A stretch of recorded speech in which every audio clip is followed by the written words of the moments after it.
Hello and welcome everyone. I'm going to show here through the situation that is really to be satisfied with is certain through very good situation that we can start right now to go copy loyal styles. So this is really to be satisfied with very important progress that you can start to realize on it a certain progress through very good situation that we would like to start to open assets panel. So the assets panel over here is the left.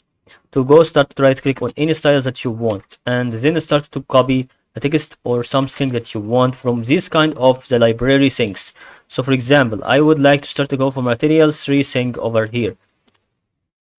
Go for examples, bars, avatars, badges, buttons, started to take it, and as you can see in certain instance.